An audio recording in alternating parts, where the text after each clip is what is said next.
Online portal of education. आज हम लोग रिजोनेंस के बारे में स्टडी करते हैं। तो रिजोनेंस किसी आरएलसी परिपथ में जब एक्सएल बराबर एक्सी हो जाए या वोल्टेज अक्रॉस इंडक्टर या वोल्टेज अक्रॉस कैपेसिटर दोनों वोल्टेज समान हो जाए तो यह घटना हमारी क्या कहलाती है? रिजोनेंस या अनुनाद कहलाती है। ऐसा सर्किट हमारा क्या कहलाएगा? रिजोनेंस सर्किट कहलाता है। तो voltage across inductor should be equal to voltage across capacitor, और हम लोग निकाले थे वोल्टेज अक्रॉस इंडक्टर क्या होता है? आई इंटू एक्सएल, और वोल्टेज अक्रॉस कैपेसिटर होता है I into XC series RLC circuit में।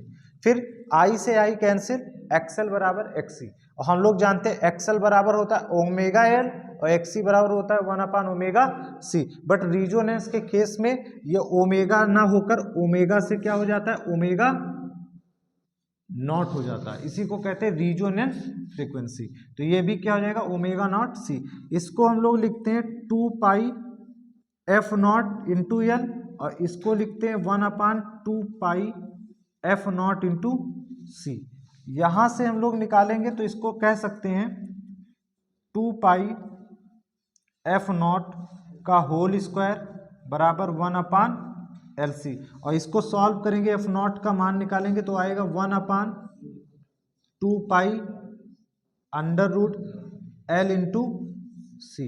ये हमारे रिजोनेंस फ्रीक्वेंसी कहलाती है। इसको क्या कहते हैं? Resonance frequency. इसको, और ये किस में होती है? हर्ट्ज में होती है। अगर किसी परिपथ में रिजोनेंस होता है यानी एक्सएल, दैट इज एक्सएल बराबर एक्सी, और एक्सएल ओमेगा नॉट एल और 1 upon XC equal to 1 upon omega naught C. और ओमेगा नॉट की जो वैल्यू होती है हम लोग जानते हैं ओमेगा इक्वल टू होता है 2 पाई एफ, बट रिजोनेंस हो रहा है तो रिजोनेंस की जगह हम क्या लेंगे? एफ नॉट है बराबर 1 अपॉन 2 पाई एफ नॉट सी।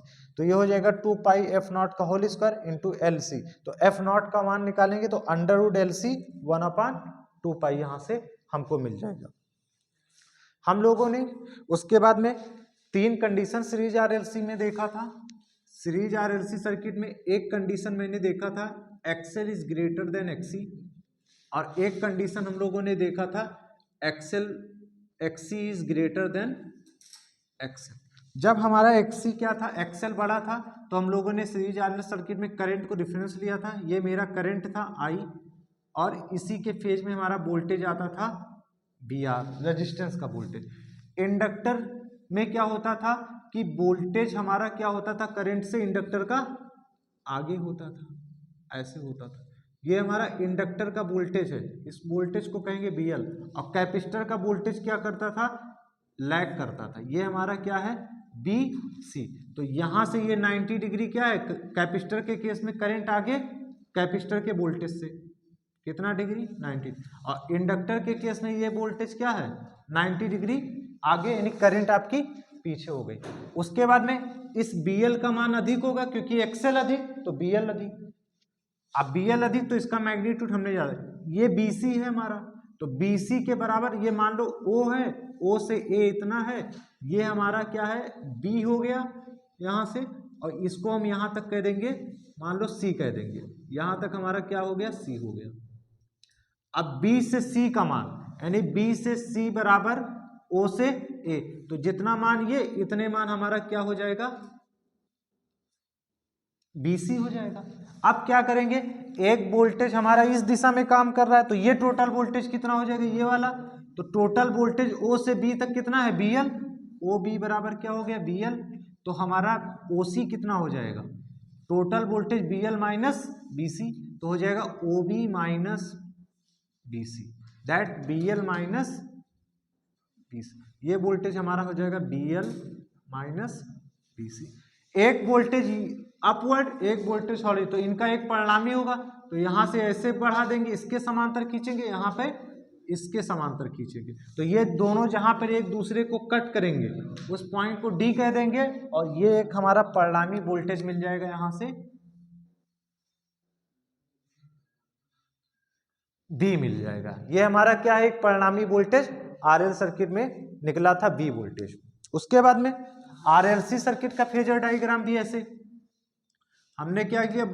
यहाँ पे करंट को डिफरेंस लिया, सीरीज में करंट को डिफरेंस, ये वोल्टेज का फेजर डायग्राम बी आर। अब वोल्टेज इन कैपेसिटर के केस में क्या रहता है, इसका वोल्टेज ज्यादा हम मान रहे हैं तो बीसी हो गया हमारा, और इधर हमारा इंडक्टर का वोल्टेज है बीएल।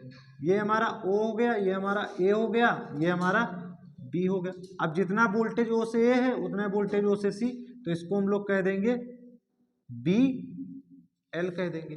तो ये वोल्टेज कितना हो जाएगा ओ से सी, ये पूरा बी सी, ये बी एल, तो ये हो जाएगा हमारा B C minus B L. एक वोल्टेज दिस साइड और एक वोल्टेज दिस साइड, तो यहां से इसके समांतर एक रेखा खींचेंगे इस BC के बराबर, इस BR से BC के समांतर, और इस BC से BR के समांतर एक रेखा खींचेंगे।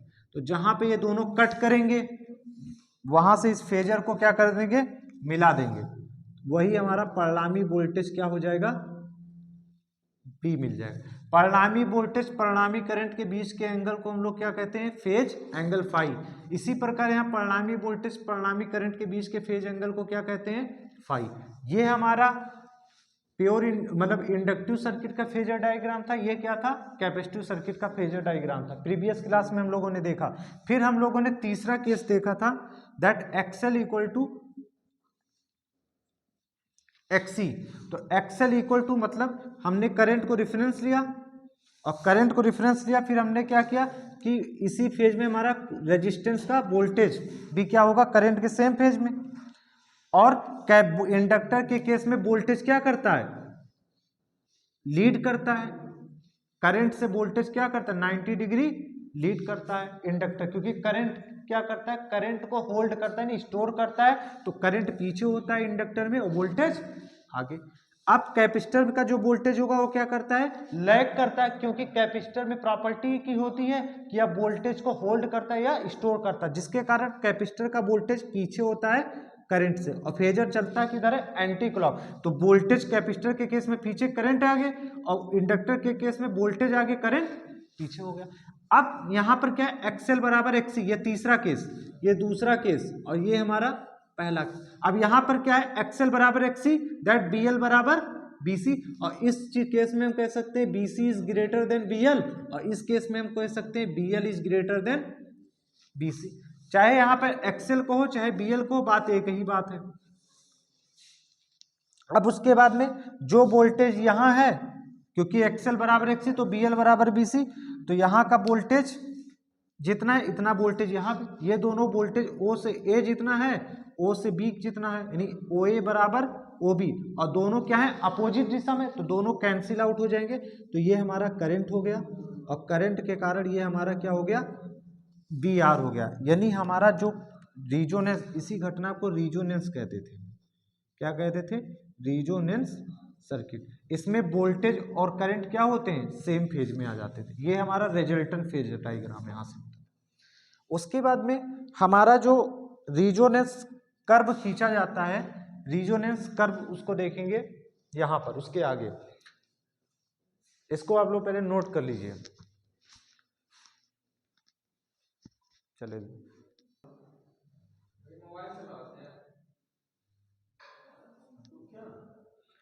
इसको नोट कर लो पहले।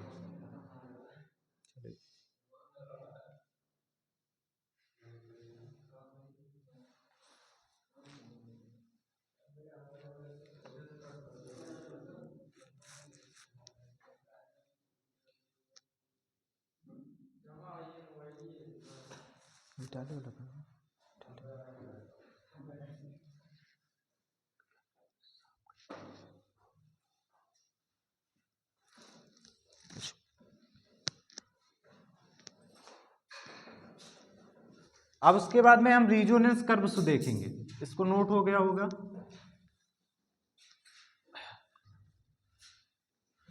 आज हम लोग रीजोनेंस कर्व के बारे में देखते हैं कि रीजोनेंस का कर्व कैसे बनता है। रीजो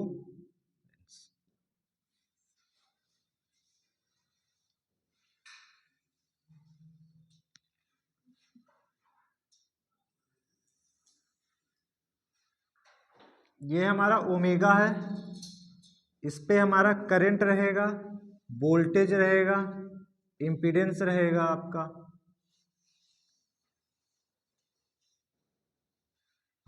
और current voltage impedance XL XC, ये इनके बीच में हम ग्राफ ड्रा करेंगे। तो हम लोग जानते हैं पहले क्या है कि रिजोनेंस के केस में क्या होता था, जेड बराबर आर होता था, और यहाँ पर जेड बराबर क्या होता था, आर प्लस जे एक्सी। यहाँ पर जेड बराबर आर प्लस जे एक्सएल। अब यहाँ पर क्या होगा कि पहले क्या होगा, कुछ समय पहले इसमें क्या होगा, कुछ ना कुछ रेजिस्टेंस पहले से हमारे सर्किट में रिजोनेंस के केस में ये होता है, यानी जेड बराबर आर। यहां से हम लोग खींचेंगे जेड बराबर, ये हमारी लाइन है जेड बराबर आर की, ये जेड बराबर आर की लाइन हो गई। अब क्या करेंगे, पहले खींचेंगे एक्सएल बराबर एक्सी।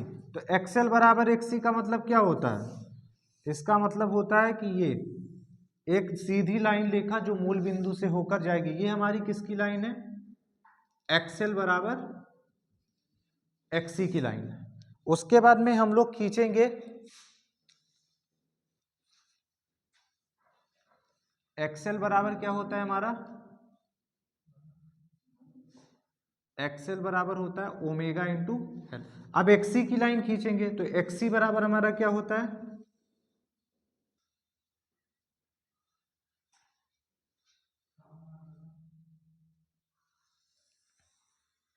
ये हमारे किसकी लाइन है, एक्सी बराबर होता है 1/ओमेगा सी। हमने क्या किया, सबसे पहले ओमेगा और करंट, मतलब जो हमारा रिजोनेंस खींचा कर्व खींचा जाता है वो क्या होता है, frequency versus current voltage impedance XL और एक्सी। सबसे पहले मैंने हॉरिजेंटल पे क्या दिखा है, फ्रीक्वेंसी, जो हमारी क्या है रेडियन पर सेकंड में, या इसी को आप क्या करते हो हर्ट्ज में भी कह सकते हो, एफ बोल सकते हो। फिर करंट वोल्टेज हम यहाँ रखते हैं वर्टिकल एक्सिस पे। सबसे पहले मैंने एक्सेल को ड्रा किया, एक्सेल हमारा क्या है ओमेगा एन, मूल बिंदु से जाएगा, और एक्सी क्या है इस तरह जाएगा, रेक्टेंगुलर हाइपरबोला। ये क्या रहेगा, वर्जिन से होकर ये रेखा हमारी स्ट्रेट लाइन जाएगी। और जेड बराबर आर, मतलब पहले से कुछ ना कुछ क्या है सर्किट में इम्पीडेंस है। अब हमारा क्या होगा, एक कंडीशन आएगा जहां पे एक्सएल बराबर क्या होगा, एक्सी होगा। अब उसके बाद में यहाँ पर हम देख रहे हैं ये जीरो वगैरह है, तो जीरो से ये क्या है, जीरो पे यहाँ पर ओमेगा जीरो रखोगे तो एक्सी का मान क्या हो जाएगा, बहुत ज़्यादा। तो ये देखो यहाँ पर जीरो पे ये ज़्यादा मिल रहा, और ओमेगा बराबर क्या रखोगे, जीरो रखोगे तो इसका मान देखो जीरो मिल रहा। तो एक्सेल का ये ग्राफ है, एक्सी का ग्राफ ये है। उसके बाद में हम यहाँ देख रहे इसका मैग्नीट्यूड ज़्यादा है, इसका मैग्नीट्यूड कम है। तो यहां से इसको हम एक रेखा और ड्रा करेंगे, इससे एक रेखा ड्रा करेंगे यहां से, ये इसका एक रिजल्टेंट रेखा जो ड्रा करेंगे ये हमारी ये है। यहां से ये जो बिंदु दिख रहा है ये O हो गया, ये A हो गया, ये B हो गया। तो ये मान हमारा क्या है, बराबर होता है AO बराबर OB। ये मान किसका होता है, XC का होता है, ये किसका होता है, XL। तो यही हमारा XL बराबर क्या होता है, XC होता है इसी पॉइंट पे। उसके बाद में हम लोग जानते हैं जब आपका रिजोनेंस होता है तो जेड बराबर आर हो जाता है, उस समय इम्पीडेंस का मान क्या हो जाता है, कम हो जाता है। तो इम्पीडेंस का जब मान कम हो गया तो इम्पीडेंस को हम लोग कम करके दिखाते हैं, ऐसे दिखाएंगे, यहाँ तक घटता है, और उसके बाद में हमारा इम्पीडेंस क्या होता है, बढ़ता जाता है। ये हमारा इम्पीडेंस है, तो यहाँ इम्पीडेंस अधिक है, यहाँ पर भी इम्पीडेंस अधिक है, और यहाँ पे इम्पीडेंस का मान क्या है, कम हो गया। और धारा का मान क्या होता है, इसके अपोजिट होता है। तो धारा का मान क्या होता है, यहाँ से ये हमारा किसका है, करंट का मान है। इसको ऐसे बढ़ा देंगे तो ये हमारा क्या होता है, ये करंट है। तो यहाँ आई मैक्स होता है, और यहाँ पे आई मिनिमम होता है, यहाँ पे जेड मैक्स होता है, ये होता है रिजोनेंस कर्व, ये हमारा रिजोनेंस कर्व होता है। फिर उसके बाद में ये मैक्सिमम वैल्यू हो, जब हम लोग आरएमएस वैल्यू की बात करते हैं तो ये हो जाएगा आई मैक्स बाई √2। इसी को कहते हैं 3 डेसिबल फ्रीक्वेंसी, यानी हम लोग मैक्सिमम से 3 डेसिबल नीचे आएंगे तो हमको क्या मिलेगी, आरएमएस वैल्यू मिलेगी करंट की। और इस आरएमएस के एक पॉइंट से यहाँ तक एक लाइन खींचेंगे, यहाँ लिखेंगे, तो इसको कहते हैं हम लोग बैंड विड्थ। इसको लोअर कट ऑफ फ्रीक्वेंसी बोलते हैं, इसको हम लोग बोलते हैं अपर कट ऑफ फ्रीक्वेंसी बोलते हैं। इसको ओमेगा 1 कहेंगे, इसको ओमेगा 2। इसी से एक टर्म आता है बैंड विड्थ। तो बैंड विड्थ बराबर होता है upper cut off frequency minus lower cut off frequency. इसी को हम लोग कहते हैं बैंड विड्थ, बैंड विड्थ। ये हमारा रिजोनेंस का ग्राफ है, नोट कर लो इसको।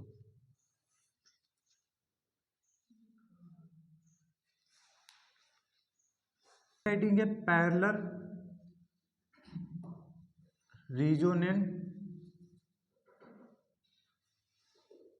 सर्किट में हम लोग प्रतिबाधा को कैसे कैलकुलेट करते हैं।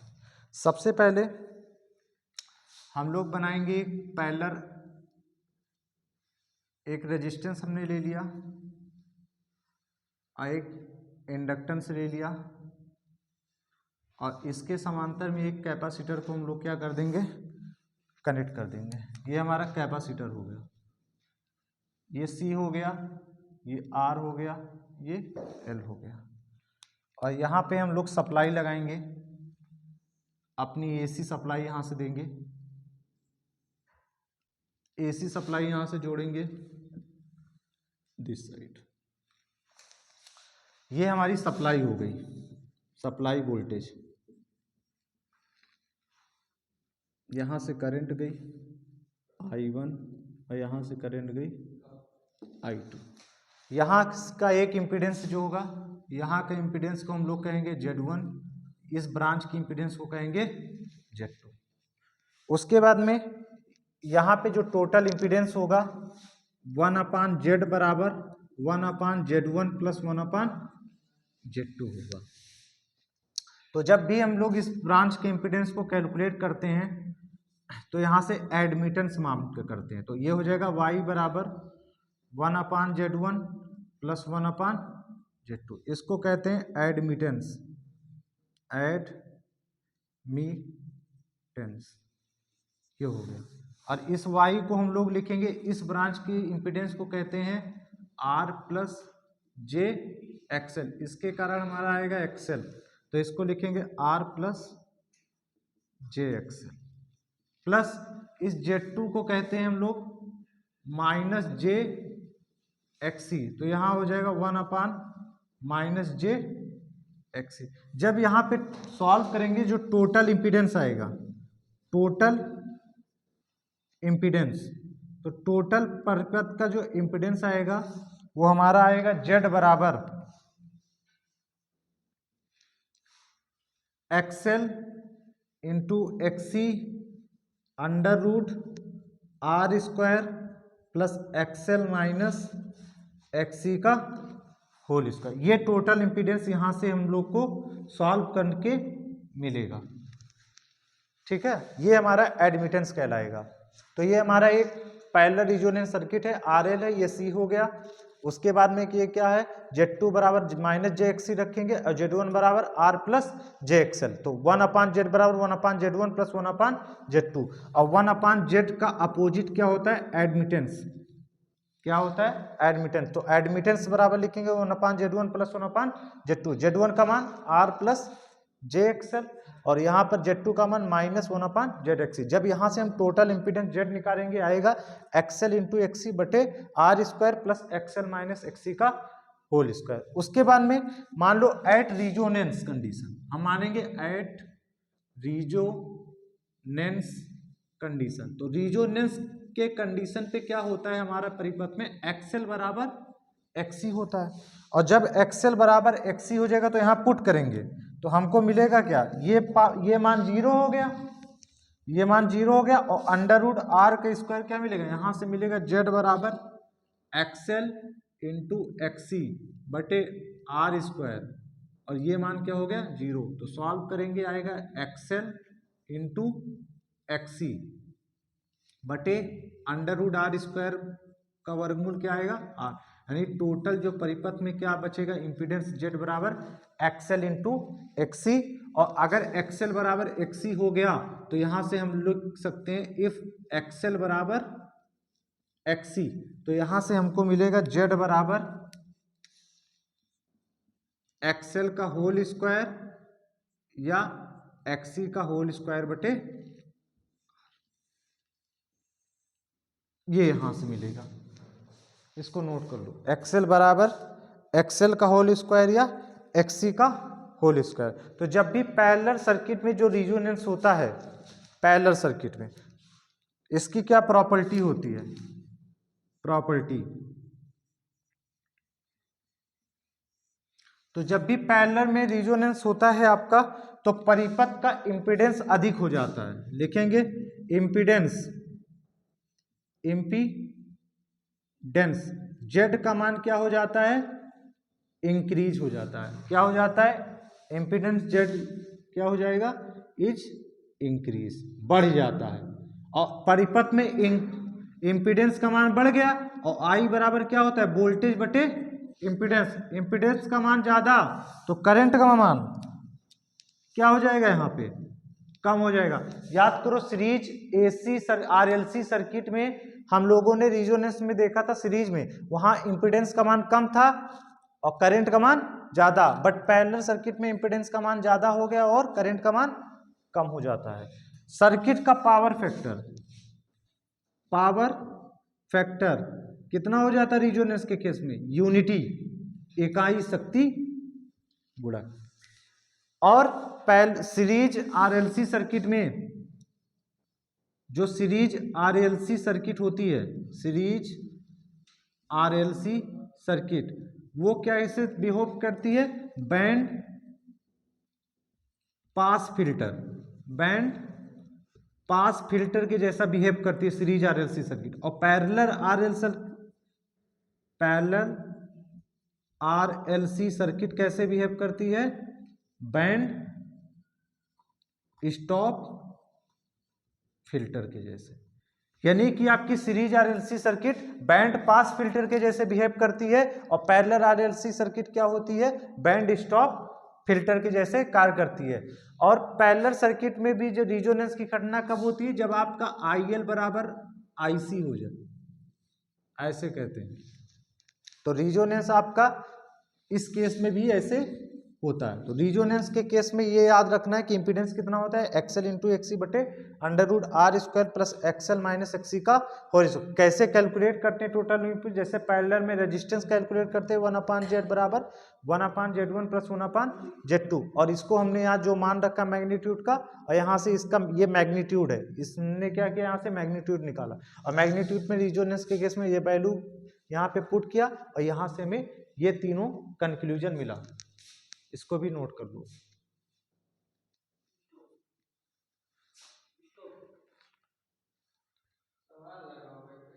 सर्किट में किसी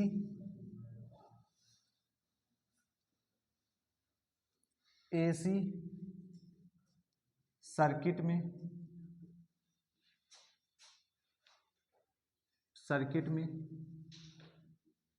प्रतिबाधा यानी प्रतिबाधा को क्या कहते हैं, इंपीडेंस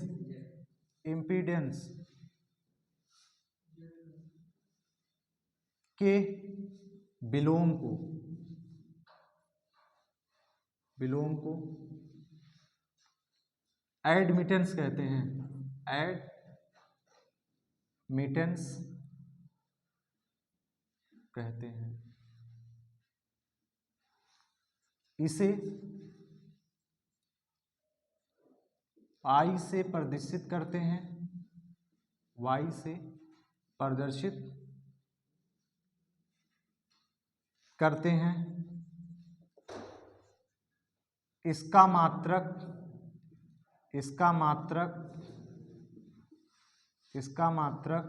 मोह ORR सीमेन होता है, मोह या सीमेन होता है, नोट कर लो।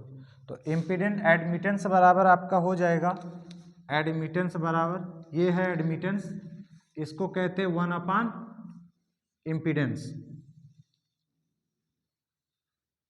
इम्पीडेंस का मात्रक आप जानते हो क्या होता है, ओम।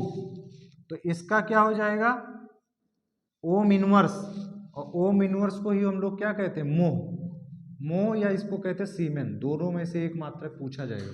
तो इसका मात्रक क्या होता है, 1 अपान ओम। ओम ऊपर ले जाओगे तो इनवर्स में हो जाएगा, और उल्टा ओम को क्या कहते हैं, मोह, याद रखना। तो ये होता है एडमिटेंस। इसको कंप्लीट करो।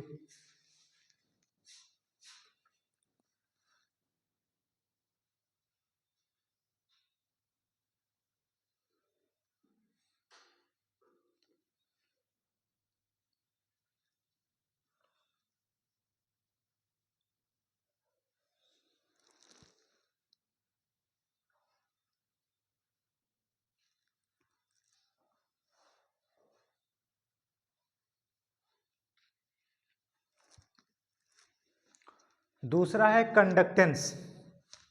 दूसरा आपका क्या होता है, कंडक्टेंस। कंडक्टेंस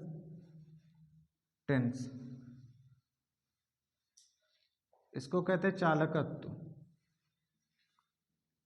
इसको हम लोग लिखते हैं कैपिटल जी से।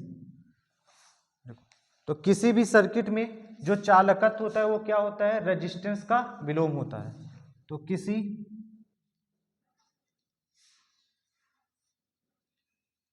एसी सर्किट में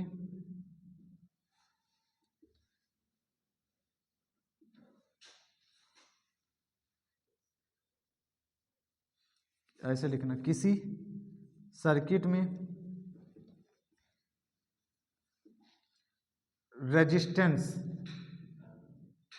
रेजिस्टेंस के विलोम, विलोम का मतलब अपोजिट,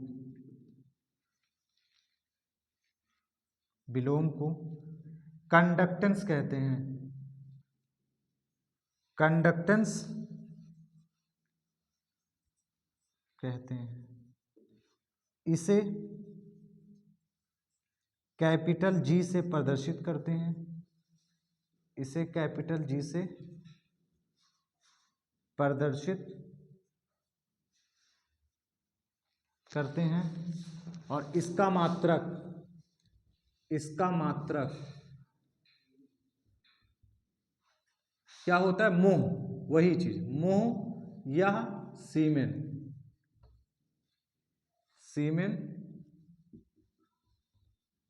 होता है। तो कंडक्टेंस आपका हो गया यहां से। तो कंडक्टेंस को हम लोग जी से लिखते हैं, और जी बराबर क्या होता है, 1 अपान आर। और आर का मात्रक आप लोग जानते हो क्या होता है, ओम।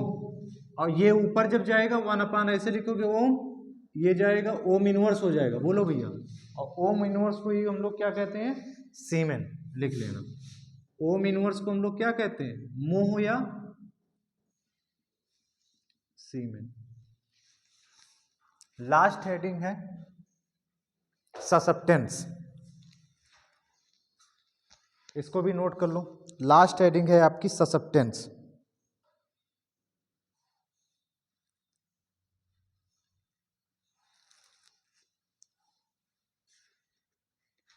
ससेप्टेंस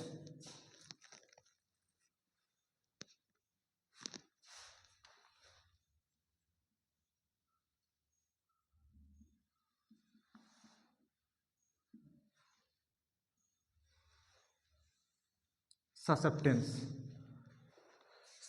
ससेप्टेंस को हमेशा किससे लिखते हैं, बी से लिखते हैं। इसको किससे लिखते हैं हम लोग, बी से। तो किसी भी परिपथ में रिएक्टेंस के व्युत्क्रम को क्या कहते हैं, ससेप्टेंस लिखेंगे। किसी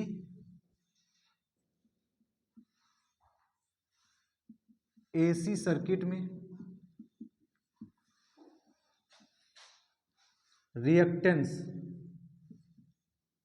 रिएक्टेंस को क्या कहते हैं, प्रतिघात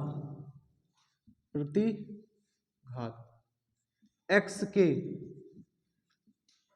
रेसिप्रोकल रेसिप्रोकल का मतलब क्या होता है? विलोम। विलोम को ससेप्टेंस कहा जाता है। ससेप्टेंस, ससेप्टेंस कहा जाता है। इसे अंग्रेजी वर्णमाला के अक्षर कैपिटल बी से प्रदर्शित करते हैं।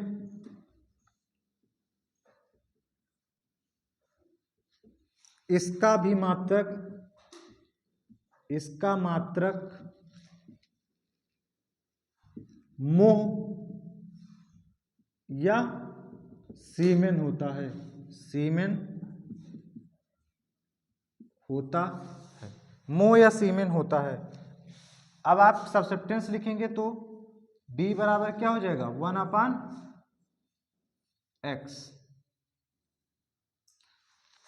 B बराबर x। और इसका भी मात्रक आप जानते ही हो, मोह या सीमेन। अब एक होता है इंडक्टिव रिएक्टेंस, एक एक्सेल होता है, एक एक्सी। तो जब एक्सेल आएगा तो लिखेंगे Bl बराबर 1/XL, और जब BC लेंगे तो क्या हो जाएगा? 1/XC।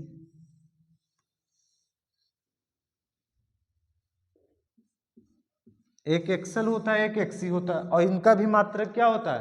ओम होता है। ये हमारा ससेप्टेंस होता है।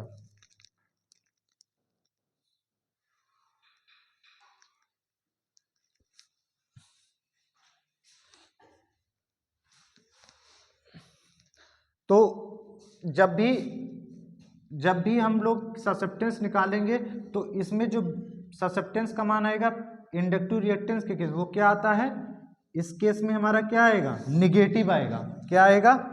निगेटिव। तो ससेप्टेंस का मान किस में निगेटिव मिलता है? Bl के केस में, जब हम लोग Bl निकालते हैं। और ससेप्टेंस रिएक्टेंस का मान पॉजिटिव कब मिलता है? जब हम लोग क्या निकालते हैं? Bc।